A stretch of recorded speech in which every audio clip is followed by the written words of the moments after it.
no bajo sus propios medios, sino cautivo por el Imperio Romano. Pablo ya sabe más o menos que algo le avecina, el Espíritu Santo se lo ha dejado saber, pero además de eso, el apóstol Pablo ha vivido experiencias en su ministerio que le dejan claro que lo que se avecina no es fácil. Así que él hace llamar a los ancianos de la iglesia en el versículo 17 y dice: enviando pues desde Mileto a Éfeso, hizo llamar a los ancianos de la iglesia. Cuando vinieron a él, les dijo: vosotros sabéis cómo me he comportado entre vosotros todo el tiempo desde el primer día que entré en Asia, sirviendo al Señor con toda humildad y con muchas lágrimas y pruebas que me han venido por las acechanzas de los judíos. Y como nada que fuese útil, he rehuido de anunciaros y enseñaros públicamente y por las casas, testificando a judíos y a gentiles acerca del arrepentimiento para con Dios y de la fe en nuestro Señor Jesucristo. Ahora, he aquí ligado yo en espíritu, voy a Jerusalén, sin saber lo que allá me ha de acontecer, salvo que el Espíritu Santo por todas las ciudades me da testimonio, diciendo que me esperan prisiones y tribulaciones. Versículo 24, y tema de esta conferencia, dice: pero de ninguna cosa hago caso, ni estimo preciosa mi vida para mí mismo, con tal de que acabe mi carrera con gozo y el ministerio que recibí del Señor Jesús, para dar testimonio del Evangelio de la gracia de Dios. Vamos a orar un momento a Dios y pedimos del Señor su asistencia y presencia y entramos al texto. Padre, gracias te doy porque eres bueno, gracias por tu misericordia, gracias por esta iglesia.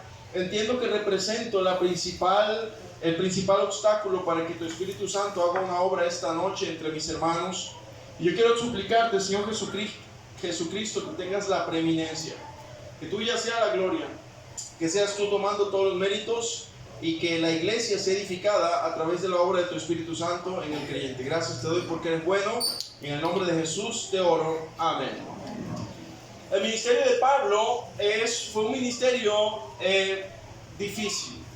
Pablo fue pionero de grandes cosas y es posible que no haya otro misionero u otro apóstol como el apóstol Pablo. Pero lo que nosotros admiramos hoy de Pablo, las glorias o los méritos que le damos, esconden o hacen que pasemos por alto todos los baches y las dificultades que le sobrevinieron a Pablo en su ministerio. Ya está no en el ocaso de su ministerio, pero sus años están avanzados. Ya Pablo hizo su primer viaje misionero, fue a Chipre, predicó el Evangelio, fue a Perge, fue a Antioquía, fue a Iconio, fue a Listra, allá lo apedrearon.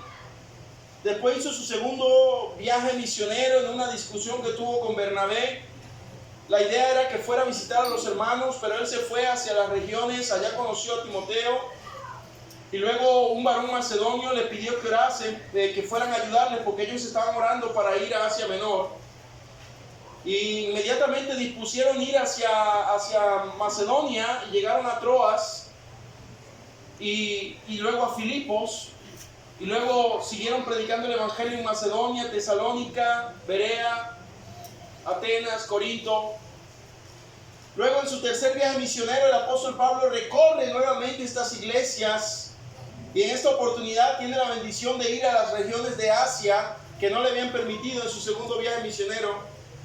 Fue a las regiones de Asia y estableció iglesias y predicó el Evangelio en Asia y hubo gran éxito. Pero ahora Pablo ya quiere regresar a su iglesia local y él tiene la expectativa de que probablemente no volverá a ver a las iglesias por las que ha pasado, ni a los hermanos. Y él les va a hacer un encargo para que cuiden la iglesia del Señor. Pero si esta noche le preguntásemos a Pablo, una pregunta sobre tu ministerio. ¿Cómo ha sido tu ministerio estos años? ¿Cómo se ha desarrollado? ¿Cómo han sido los logros y éxitos que has tenido? Y Pablo comienza y nos narra y nos dice: bueno, ustedes saben cómo me he conducido todo el tiempo desde el primer día que entré en Asia. Dice: sirviendo al Señor con toda humildad. Esta palabra humildad no es la humildad de la actitud, sino la humildad que viene de la pobreza, la humildad que resulta de la falta de recursos, de la falta de dinero, de la ausencia de recursos que producen hambre, la necesidad. Y él dice, desde que yo entré en Asia he servido con mucha humildad. Y luego dice, y con muchas lágrimas. ¿Cómo ha sido tu ministerio, Pablo? Y él dice, con mucha humildad y con muchas lágrimas. Y luego dice, y pruebas que me han venido por las acechanzas de los judíos. Dice la palabra de Dios en el verso 22, ahora aquí he ligado yo en espíritu, voy a Jerusalén, sin saber lo que allá me ha de acontecer, salvo que el Espíritu Santo por todas las ciudades me da testimonio diciendo que me esperan prisiones y tribulaciones. Pablo, tu ministerio ha sido pruebas, lágrimas y hambre. Pero a esta edad ministerial y teniendo tanta influencia en el mundo moderno, vieron la presentación que me hizo el pastor Whitfield. A mí me dan un poco de pena esas presentaciones, ¿verdad? Porque obvio no las merezco, pero por otra parte, porque me imagino que debe haber algún hermano que dirá, y este que se cree que lo presentan así. Lo que no saben, pastor, es que mi cheque es más alto, por eso es que me presentan así, cobro más caro. No. Pero Pablo, ya que tienes tanto en tu ministerio, imagino yo que ya con los méritos que has ganado, ahora lo que te espera es una cama, que te van a atender las iglesias por todo lo que has hecho. Y Pablo dice, no, el Espíritu Santo me da testimonio en todas las ciudades que me esperan prisiones y tribulaciones. Hermanos, ¿de qué es que tú te quejas en el ministerio? ¿De qué es que nos quejamos, perdón? ¿Sabía usted que la iglesia cristiana moderna somos los hijos de William Carey? Antes de William Carey, los misioneros salían al campo sin ningún tipo de apoyo. Después de William Carey, la gente comenzó a considerar apoyar a la gente en el campo. Muchos de nosotros hemos salido al campo misionero con apoyo, financiados, quizás no como quisiéramos o no todo lo que necesitamos, pero por lo menos con más comodidad que algunos. Ahora escucha, a pesar de eso, usted y yo estamos supuestos a que vengan sobre nuestras vidas aflicciones y tribulaciones, pero todavía no como le vinieron al apóstol Pablo. Y el apóstol Pablo, pero Pablo, ¿y ahora qué te espera en el futuro? ¿Acaso te van a llamar para apoyarte con más dinero? Y él dice, no, si supiera que el Espíritu Santo me mandó un WhatsApp y me dijo que me esperan prisiones y tribulaciones. Voy a preguntar de nuevo, ¿de qué es que nosotros nos quejamos? Una pregunta. Entonces dice, versículo 25, y ahora, en el presente, he aquí yo sé que ninguno de todos vosotros entre quienes he pasado predicando el reino de Dios verá mi rostro. Por tanto yo os protesto en el día de hoy que estoy limpio de la sangre de todos, porque no he rehuido de anunciaros todo el consejo de Dios. Por tanto mirad por vosotros y por todo el rebaño en que el Espíritu Santo os ha puesto por obispos, para apacentar la iglesia del Señor, la cual él ganó por su propia sangre. Porque yo sé que después de mi partida entrarán en medio de vosotros lobos rapaces que no perdonarán el rebaño, y de vosotros mismos se levantarán hombres que hablen cosas perversas para arrastrar tras sí a los discípulos. ¿Cómo fue tu ministerio, Pablo? Bueno, desde que salí al campo misionero, lo que he tenido es humildad, lágrimas y pruebas. ¿Y qué te dice el Señor de cómo va a ser tu ministerio en el futuro? Bueno, la Biblia, el Espíritu Santo me dice que me esperan prisiones y tribulaciones. Bueno, Pablo, y ahorita en el presente, aquí en las iglesias de Asia y teniendo al frente a Corinto, Atenas, me imagino que esta gente agradecida por lo menos te está dando descanso. Y él dijo, bueno, en el presente, la gente a la que yo gané, bauticé, discipulé, enseñé día y noche, la gente por la que lloré, la gente por la que trabajé, la gente que entrené y la gente que envié a la obra de Dios y que tengo aquí al frente, son potenciales peligros para todos mis años de ministerio. Es como que te sientes frente a Manuel, a Eduardo, ¿quién más? A todos los muchachos que han salido al campo, y te sientes con ellos y digas, es posible que después de que ustedes salgan de aquí, se vuelvan calvinistas y dañen la obra de Dios. Es posible que después que salgan de aquí se vuelvan mesiánicos y dañen la obra de Dios. Pablo quiere decir que después de todos estos años sirviendo aquí, todavía existe el riesgo de que el trabajo por el que invertiste tu vida y tu salud se pierda. Y Pablo dice sí. Entonces quiero hacerte una pregunta, Pablo. ¿Cómo teniendo un pasado ministerial tan duro, una expectativa del presente con tan pocas esperanzas y un futuro prometido de sacrificios y de un precio a pagar, cómo es que todavía tienes gozo? ¿Cómo es que todavía sigues corriendo esta carrera? Si hay gente que porque el dólar sube dejan de correr la carrera. Hay gente que se desanima porque el precio del paralelo cambia. Hay gente que se desanima porque el harina pan subió. Hay gente que pierde el gozo porque alguien en la iglesia no lo saludó.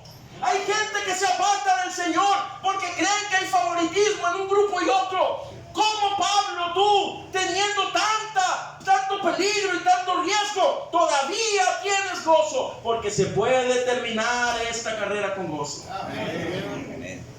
¿Sabe qué? Mira, hoy en día, si consigues a alguien que tiene gozo en la iglesia, es nuevo.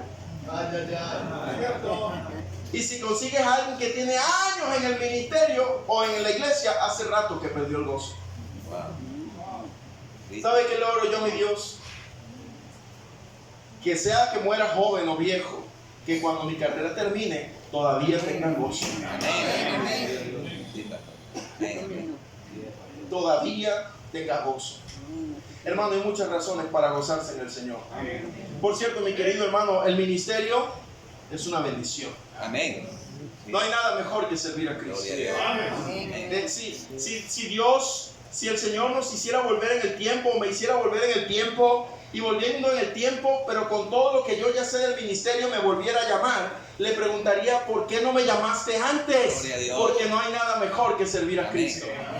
La verdad del caso es que somos bien ingratos con el Señor. Después de todo lo que nos ha hecho, hermano, usted y yo íbamos al infierno. Usted y yo estábamos condenados por nuestro pecado, pero fuimos alcanzados por la gracia de Dios. Pero no solo fuimos alcanzados, sino que Él nos tuvo por fieles, poniéndonos en el ministerio.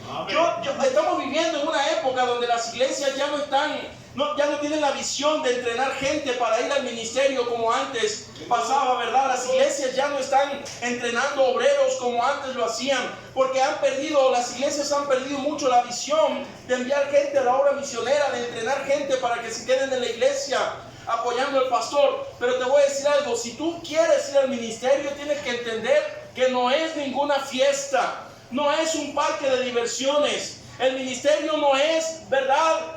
Ay, pastor, yo lo vi a usted llegar la otra vez con un carro. Desde que yo lo vi a usted llegar con ese carro, yo he querido ser pastor. Si quieres, éntrale. No, pero que yo veo que los pastores son gordos. Hongo cándida. ¿Crees que eso es real? Eso es hongo cándida. Eso es harina pan, pero parejo. Hermano, mira, hay gente que dice: pero ser pastor es fácil, la gente no trabaja, igual cobra. Hermano, si es tan fácil, ¿por qué no le entras? Sería un absurdo que a ti te ofrezcan un empleo y te digan: hay vacantes para este puesto, no tienes que trabajar, vas a tener carro, vas a engordar y vas a ganar muy buen dinero. Y tú digas: no quiero el trabajo. ¿Por qué no le entras? ¿Sí me sigue? Escúchame, el ministerio no es sencillo. El ministerio es difícil. La gente a la que tú amas te traiciona. La gente por la que inviertes te quita. Algunos dicen: yo voy a entrar al ministerio para que me den. Hermano, decía un pastor: fui a una iglesia a predicar y me dieron una ofrenda. Y vengo a mi iglesia donde predico todos los días y cuando bajo del púlpito lo que hacen es pedirme. Pastor, para el pasaje, ya no es, pastor, disculpe, sabe que no pude conseguir para el pasaje, ¿será que usted puede? Ahora es, Debe para pasar. Ahora es, ¿el transporte viene o no? Porque si no, no voy. Viene el transporte, mira, llaman al pastor. Pastor, se sacuden así. Emanuel me dejó. Iba como un loco por ir para allá, lleno de grasa, montó la gente que había y él me dio, porque yo vi que él me dio y yo iba como 2 cuadras y me dejó que se devuelva, porque como somos buenos. Entonces, si tú quieres ser éntrale. El ministerio no es sencillo, trabajar con gente no es sencillo. ¿Sí me sigue, hermano? Pero no hay nada mejor que servir al Señor. Hermano, cuando tú entras al ministerio, tú entras a una guerra contra el diablo que te quiere destruir y a ti, a tu familia, una guerra contra el mundo que está diseñado para traerte hacia él, una guerra contra tu peor enemigo, que es tu propia carne, contra nuestro propio orgullo, contra nuestra propia flojera, contra nuestra falta de responsabilidad o puntualidad. Es una guerra constante. No puedes esperar ir a una guerra y que nadie te dispare.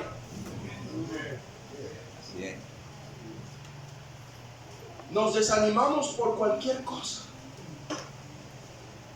Hay cosas bien pequeñas por las que el cristiano se duele. Sí, y hermano, me di cuenta que no has llegado más a la iglesia. ¿Qué pasó? Bueno, pastor, agradezco que haya venido. Porque figúrese que la vez aquella que hicimos la actividad allá en la cancha, su esposa, porque la esposa del pastor, la esposa del pastor, yo vi que le echó 2 presas al hermano Eduardo y a mí me echó 1. Y yo no sirvo para eso. Eso es favoritismo, pastor. Y a mí eso de los grupitos no me va a gustar. Así que mejor, para yo andar con eso, mejor me quedo aquí en mi casa tranquilita escuchando enlace.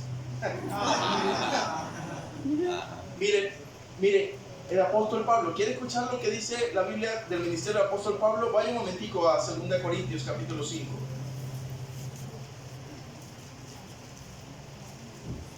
2 Corintios capítulo 5.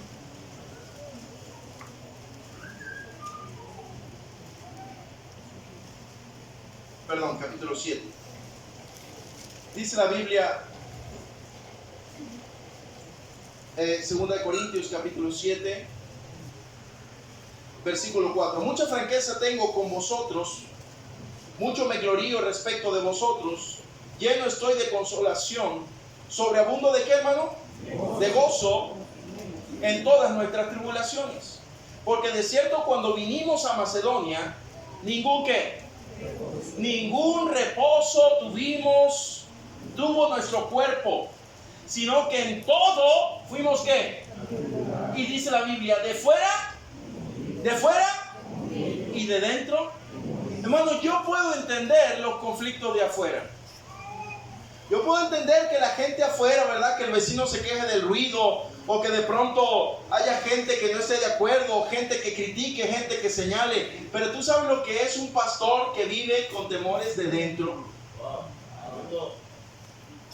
Tú sabes lo que es estar afuera y creer que la iglesia es el refugio en el que encontrarás paz. Y cuando el apóstol Pablo, ¿verdad? Está desde fuera, ¿cómo estás aquí afuera? No, aquí hay muchos peligros. Entonces entremos. Allá hay muchos temores. Wow. Amén. ¿Le ha pasado que a veces, siervo de Dios, venir a la iglesia ya no es para adorar a Dios, sino como un trabajo? Y que no puedes esperar que el día termine para volver a tu casa de lo agobiado y agotado que estás. Que ya venir a la iglesia no es un asunto de gozo. Hermanos, hubo una época en la que a estas reuniones no se les llamaba servicio. Voy al servicio. Hubo una época a que esas reuniones se les llamaba culto. Esa no es una expresión pentecostal. La gente decía vamos al culto. ¿Sabes por qué? Porque cuando la gente venía a la iglesia, más que a servir, venían a adorar. Amén. Y la gente se sentaba y cuando los signos... Mira, cuenta la leyenda que hubo una época que cuando el director de música dirigía los cantos, la gente cantaba. Cuenta la leyenda, ¿sí? Cuenta la leyenda que cuando el director de música iba por la segunda estrofa, la gente no andaba revisando el celular viendo si le llegó el bono. Cuenta la leyenda que que hubo una época que la gente se sentaba con su familia y cantaban a Dios y se decían, Él vive, hoy vive el Salvador. Lo decían desde el corazón. Amén. Hubo una época en que los himnos, cuando eran cantados por la iglesia, no eran balbuceados, sino eran cantados con gozo, porque el hermano sabía que había recorrido kilómetros y kilómetros para llegar el único día que podía llegar a la iglesia, y él sabía que ese día iba a adorar al Señor. Y cantaba con gozo y predicaba el evangelio, y cuando el pastor se subía para adorar al Señor. Hoy en día a veces uno se sube al púlpito con miedo. Usted, créeme, yo me he subido al púlpito, aquí ando con miedo. Y uno se pone a pensar, ¿diré esto? ¿Y si el hermano? ¿Y diré aquello? ¿Y si de pronto? ¿Y si? O llegas a la iglesia y ya de plano en la iglesia te va esperando el hermano que quedó como inconforme el miércoles. Te está esperando en la puerta. Y de pronto viene la esposa, porque, ¿verdad? La esposa a veces sale como emisaria adelante y luego viene de regreso. Ahí te está esperando en la puerta. Pero ¿sabes qué, hermano? Aunque de fuera hayan peligros y a veces de dentro haya temores, podemos terminar la carrera con gozo. Pero no es lo único que podemos terminar. Podemos terminar el ministerio que recibimos del Señor. Podemos terminar de dar el testimonio de la gracia del Señor Jesús. ¿Tú te imaginas eso? Una especie en peligro de extinción. Un pastor ya anciano, un hermano en la fe, ya anciano, con años en la iglesia, que todavía sonríe, que todavía gana almas y que todavía está sirviendo al Señor en su ministerio.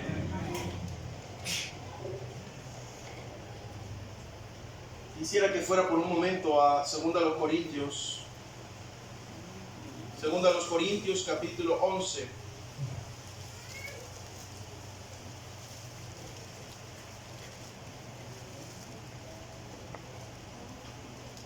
Segunda de Corintios capítulo 11. Mira lo que dice el versículo 22. ¿Son hebreos? Yo también. ¿Son israelitas? Yo también. ¿Son descendientes de Abraham? También yo. ¿Son ministros de Cristo? Como si estuviera loco, yo más. ¿Qué dice entonces? En trabajos más abundantes. En azotes sin número. En cárceles más. ¿De qué es que te estabas quejando, hermano? En cárceles, en peligros de muerte. Ayúdeme, hermano. ¿Usted está en el texto? Sí. Ayúdeme. ¿En peligro de muerte? ¿De qué es que te estabas quejando? ¿Por qué es que no vale la pena seguir caminando con el Señor? ¿Por qué es que ya no quiere venir a la iglesia? ¿Porque el pastor te regañó, te llamó la atención? ¿Por eso? ¿Porque no te dieron el cargo que esperabas? ¿Porque te tuvieron que sacar del ministerio en el que estabas porque andabas de verdad? ¿Por qué es? Mira lo que dice la Biblia, versículo 24. De los judíos, 5 veces he recibido 40 azotes menos uno. ¿Cómo da esa cuenta? 5 veces, 4 por 5, 20. Menos 5, son 195. 195 azotes de los judíos. ¿Por qué es que te estabas quejando? Mira, nosotros por menos que eso no venimos a ganar almas. Sí.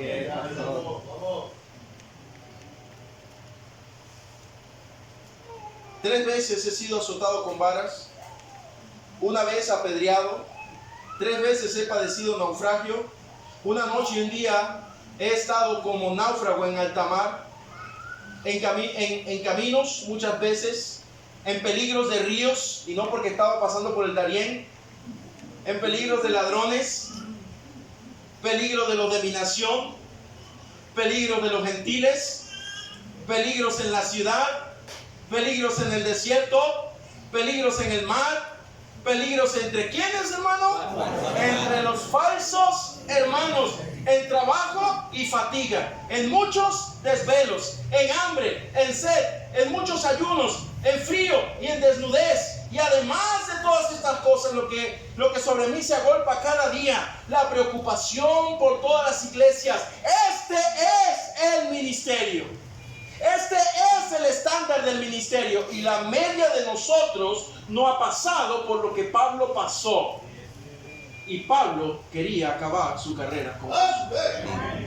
Si Pablo podía acabar su carrera con gozo, usted y yo también. Si hay algo de lo que Pablo haya mencionado aquí que usted diga, a mí me fue peor, entonces yo lo entiendo, pero yo no creo. Quiero que vayas ahora para avanzar en el tiempo y dar tiempo a la predicación principal. Vamos a ir a 2 de Timoteo, por favor. 2 Timoteo, segunda carta.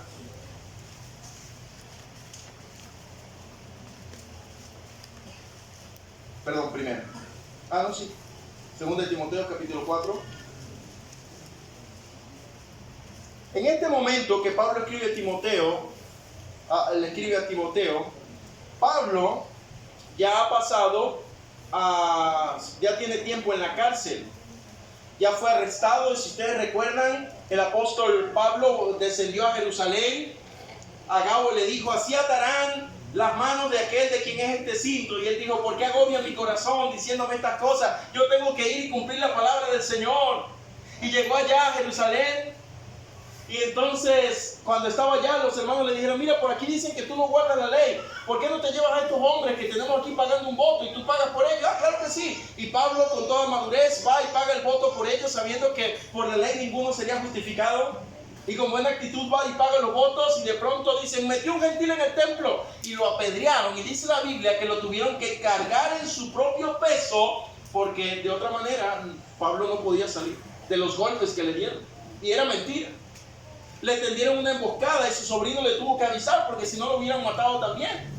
Después lo llevaron a Roma, pasó por un naufragio, pasó hambre, pasó necesidad, lo picó la serpiente. ¿De qué es que te estabas quejando, hermano? Entonces Pablo llega a Roma, allá lo meten en una cárcel antes de que César lo atendiera. Y dice la palabra de Dios que para cuando escribió Timoteo ya había ido en varias ocasiones a donde el apóstol, o ya tenía cita para ir a varias ocasiones a presentar su caso ante el César. Y entonces ya está anciano, ya está mayor, está preso, está en un pretorio oscuro, está en un lugar fétido, está en un lugar donde necesita escribir con grandes letras, está en un lugar donde necesita las antorchas, está anciano, está delicado con su salud. Y Pablo escribe en 4:9, procura venir pronto a verme. ¿Por qué?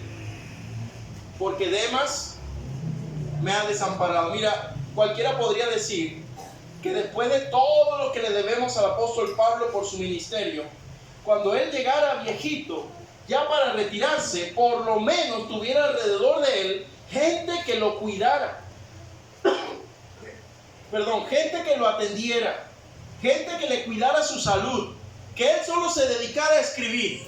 Pero cuando él escribe a Timoteo le dice, Demas me ha desamparado, Crescente fue a Galacia, Tito a Dalmacia, y luego dice por ahí, solo Lucas está conmigo. Momento, toda una vida de ministerio, y allá en la cárcel o en la casa alquilada donde estás custodiado por los pretorianos, solamente un hombre te está cuidando, Pablo. ¿Qué pasó con la deuda que el mundo tiene contigo por haber invertido todo ese esfuerzo, todo ese dinero, ¿verdad? De tu propio trabajo, día y noche, esforzándote. ¿Por qué solo hay uno cuidándote? Hermano, eso es como para amargarse. De hecho, hay gente que se amarga porque no lo visitan. No, a mí nadie me visita. Mira, hay gente que me dice, mira, allá en la iglesia a veces asignamos hermanos para que vayan a visitar. Y si a mí me toca visitar a una familia, a otro hermano le toca visitar a otra familia, y a otro hermano otra, y a otro hermano otra. Pero ¿sabe lo que dice la gente? Que nadie los visita. ¿Sabe por qué? Porque no fue el pastor el que los visitó. Pero ahora te vas a hacer una pregunta. ¿Cuándo fue la última vez que visitaste al pastor? Si tú te amargas porque el pastor no te visita, ¿no debería amargarse el pastor porque tú no lo visitas? Hermano, tenemos que entender una cosa. Usted y yo somos soldados de Cristo. Los soldados no andan chillando en medio de la guerra. Mi vida cristiana no puede depender de que me visiten o no. Cristo nos visitó hace 2000 años y eso basta. El Espíritu Espíritu Santo vino a morar en mi vida y eso es suficiente. Él me hizo un llamado y yo lo obedezco. El ministerio puede ser soledad, pero vale la pena servir a Cristo. No importa en qué área de la iglesia esté, no importa si no lo visitan. Ay, pero el hermano lo visitan todo el tiempo. Vaya, usted también visita al hermano. Métale espionaje, porque si eres tan bueno para averiguar ciertas cosas, pudieras averiguar cuándo piensan visitar al hermano y te llegas allá y todos visitan. Tienen a juro, hermano Tarlante, que pone otro plato. O acércatele al pastor. Sí, te cae mal, pero por lo menos vas a comer mejor. Acércatele al pastor y dile: pastor, la próxima vez que vaya a visitar al hermano quiero ir con usted. Pero hermanos, lloramos por todo. Nos dolemos por cualquier cosa. La generación de cristal ha entrado a la iglesia y se nos olvidó que somos soldados. Si usted pintó esa pared y el pastor no se paró aquí arriba para decir gracias al hermano Carrasquel por haber pintado esa pared, te vas de la iglesia. Si nadie celebra que barriste, ay, el bautistero estaba sucio, ¿quién lo lavó? Ah, ¿lo lavaste? Gracias, hermano, por la iglesia. Que si yo no lo lavo, nadie lo lava. No, y con eso dura una semana. No, claro, si yo no lo lavo, nadie lo lava. Como si provoca, como si quisieras que te pusieran en Hebreos 11. ¿Tú te imaginas? Que por fe conquistaron reinos, taparon bocas de leones, lavaron bautisterios.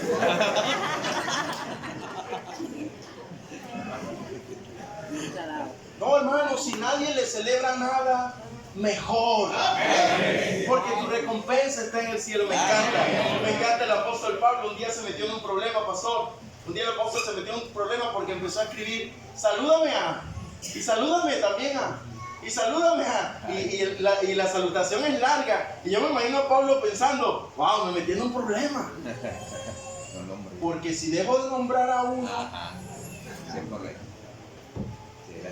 Una vez un pastor fue a mi iglesia, un pastor de años.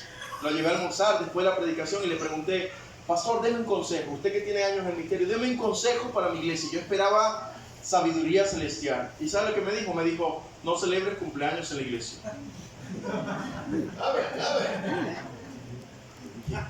Tuve que decirle: pastor, no entendí qué significa. El día que se te olvide uno, se arma la guerra en la iglesia. Ah, él sí se lo canta. A la esposa del pastor se le hicieron tortica y le trajeron flores. Y dile a tu esposo que te haga torta y te traiga flores. ¿Me estás siguiendo, hermano? Ya se pusieron bravos. No, yo me imaginé, ¿verdad? Pues vamos a hablar del amor, hermano. Todos son bellos, todos. No, hermano, estamos en una guerra, hermano. La gente va a hablar mal de ti. La gente va a hablar mal de ti. Y muchas veces la gente que va a hablar mal de ti es gente a la que le has demostrado su amor. Usted todavía, y a pesar de eso, puede acabar su carrera con gozo y el ministerio que recibió del Señor. Solo Lucas está conmigo. Toma a Marcos y tráele contigo porque me es útil para el ministerio. ¿Cuál Marcos? ¿Se acuerdan cuál Marcos es ese? Dice: Tíquico lo envía a Éfeso. Trae cuando vengas el capote que dejé en Troas, en casa de Carpo, en los libros, mayormente los pergaminos. Versículo 14. Alejandro el cartelero. ¿Cuál es su Alejandro? ¿Cuál es su Alejandro? Alejandro el cartelero me ha causado ¿cuántos males, hermano? Muchos males. Ya va a ver lo que le voy a hacer. ¿Qué dice Pablo? El Señor le pague conforme a sus hechos. Versículo 16, mira lo que dice: en mi primera defensa, porque fui para palacio. No, ¿sabes que he estado preso aquí sin juicio? Y en estos días me vinieron a buscar, me buscó el 6CPC y me llevaron a palacio. Por fin fui. Ah, Pablo, pero ya estás viejito y has hecho tanto por la obra de Dios. Me imagino que afuera de palacio había un montón de hermanos y estaban esperando tu liberación. Ninguno estuvo a mi lado. Nadie me acompañó. Nadie me apoyó. Dice, versículo en primera defensa: ninguno estuvo a mi lado, sino que todos, ¿qué dice, hermano? Todos, nadie me visitó. Y dice el apóstol Pablo, ¿qué dice? No le sea tomado en cuenta. Verso 17, porque el Señor estuvo a mi lado y me dio fuerzas para que por mí fuese cumplida la predicación y que todos los gentiles oyesen. Así fui librado de la boca del león. Pero ahora, Pablo, no estás amargado por eso. Verso 18, y el Señor me librará de toda obra mala. Él está diciendo, aunque nadie me acompañó, el Señor me acompañó. Y yo voy a seguir firme, y yo voy a seguir con gozo, y yo voy a seguir predicando. Ya estoy viejo, estoy cansado, estoy anciano, tengo muchas heridas en la guerra cristiana, espiritual de mi ministerio, pero yo voy a seguir, porque yo puedo terminar mi carrera con gozo y el ministerio que recibí del Señor. Amén. Hermano, no hay nada que haya venido a nuestra vida que Dios no haya traído, porque Dios está en control. Versículo 5 del capítulo 4. Dice la Biblia, pero tú sé sobrio en todo, soporta las aflicciones, haz obra de evangelista, cumple tu ministerio, porque yo ya estoy para hacer y el tiempo de mi partida está. Y que dice, he peleado la buena batalla, he acabado la carrera, he guardado la fe. Pablo ya está para morir, y en el ocaso de su ministerio dice, yo he terminado mi carrera con gozo. Cerremos con Hechos 20, donde empezamos, y hagámosle una pregunta entonces a Pablo. Hechos 20. Pablo, danos la clave para terminar nuestra carrera con gozo. Danos la clave para que a pesar de las circunstancias podamos permanecer firmes hasta el final en nuestro ministerio. Y Pablo dice en el versículo 24, lea conmigo por favor. Pero de ninguna, ¿está ahí hermano? Hechos 20, 24. Pero de ninguna cosa hago caso, ni estimo preciosa mi vida para mí mismo, con tal de que acabe mi carrera con gozo y el ministerio que recibí del Señor Jesús, para dar testimonio del Evangelio de la gracia de Dios. Hermano, ¿sabe qué? No haga caso. No preste tanta atención. Pastor, pero es que yo veo que a los demás sí y a mí no. No haga caso. Usted lo llamó fue el Señor. Usted se debe a Cristo, no a los hombres. Pastor, pero yo veo que hay más atenciones con y conmigo. No haga caso. Pastor, pero le dieron más. No haga caso. Pastor, pero es que yo he visto que yo veo que hay pastores que ya están construyendo sus locales y les llega dinero para poner sus techos y sus ventanas, y yo todavía estoy en este ranchito. No haga caso. Usted se debe al Señor. Usted se debe al Señor. Su carrera es con Cristo, puestos los ojos en Jesús. Deja de andar viendo para los lados. La tormenta eleva sus olas, el viento sopla sobre tu cabello, pero no mires sino a Cristo, porque te vas a hundir, te vas a ahogar, te vas a amargar, y luego vas a andar por allí diciendo que nunca te prestaron atención, que los cristianos son unos hipócritas, que en esa iglesia no hay amor. No, lo que te faltó fue hacer menos caso, tener menos valor por tu propia vida. Hermano, ¿sabes qué? Una de las mejores maneras de probar cuán orgulloso eres es que la gente te ofenda. Si te enojas mucho es porque eres muy orgulloso. ¿Sabes por qué? Porque ¿sabes qué es lo que se hiere cuando la gente te ofende? Se hiere tu orgullo. ¿Sí me sigue, hermano? No haga caso. Pastor, no hay tantos recursos para la obra. No haga caso. Usted sirva al Señor. Corra su propia carrera. Hay un ministerio completo. Hay gente que te necesita. Hay personas. Tu clase de escuela dominical te necesitan. No importa si la otra maestra te quiere robar el show. Tú sirve al Señor. Tú ora. No importa si aquí en la rondalla el muchacho que hace el arpegio lo hace mejor que tú. Y tú dices, ay, yo quisiera hacer el del arpegio, pero nadie, sino chan chan chum, chan chan chum. Claro, como es la hija del pastor, no hagas caso. Te vas a amargar por tonterías. El ministerio es más grande que eso. No ha ocurrido nada en tu vida que Dios no haya traído para perfeccionarte, para ayudarte a crecer. Habrá lágrimas, habrá hambre, habrá dolor. Está bien, estamos supuestos a eso porque somos soldados. Deje de hacer tanto caso. Te va a atacar el mundo. Te va a atacar tu esposo inconverso, tu esposa inconversa. Te van a atacar y verdad, y tú vienes allá afuera todo atacado, y cuando entras a la iglesia dices, bueno, por lo menos aquí nadie me va a atacar.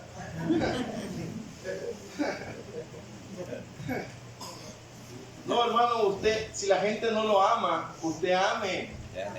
Porque nosotros debemos ser un reflejo de Cristo. Nosotros tenemos que procurar que nuestra carrera termine con gozo. Siquiera que nuestra carrera termine, no apartarnos de Dios. Cristo ya viene. No tenemos tiempo de perder el tiempo. Hay mucho que hacer todavía en la obra de Dios. Dele gracias al Señor porque a su vida han venido cosas difíciles. No hay ninguna cosa difícil que haya venido a su vida que el Señor no le pueda ayudar a superar. El Señor en su poder, el Señor en su fortaleza, permite que estas cosas vengan a nuestra vida para que continuemos adelante. Hermano Carlos, Pastor Carlos, no hagas caso. ¿Dónde andas?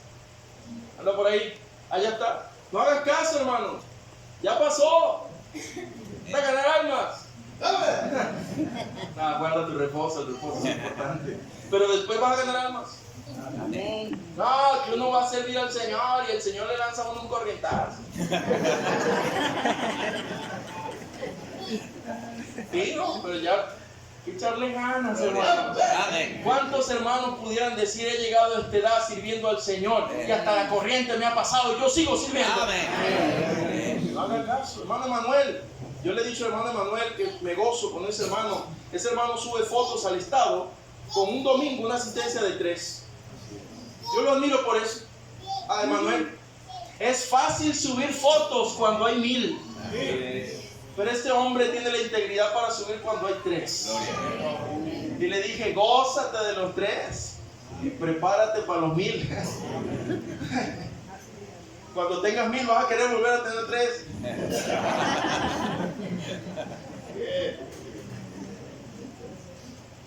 Ay, pero yo veo que a Emanuel ya tiene esos 3 galpones y yo aquí todavía en la sala de mi casa. No haga caso, sirva al Señor, échele ganas, todavía hay mucho que hacer por el Señor. No se rinda, no se amargue, gócese. Usted y yo estamos en el mismo equipo. Si otro hermano tiene bendición, gócese. Hermano, el que está sentado en la banca celebra los goles de los que están en el campo, hermano. Gócese de que la obra de Dios avanza. No haga tanto caso. Prediqué este mensaje la semana pasada y una mamá, luego del terminar del servicio, me dijo: menos mal que no estaban los niños aquí porque no hubieran hecho más caso.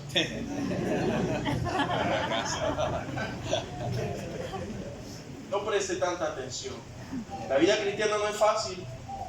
Nadie nunca dijo que lo sería. Pero vale la pena servir al Señor. Padre, gracias te doy porque eres muy bueno.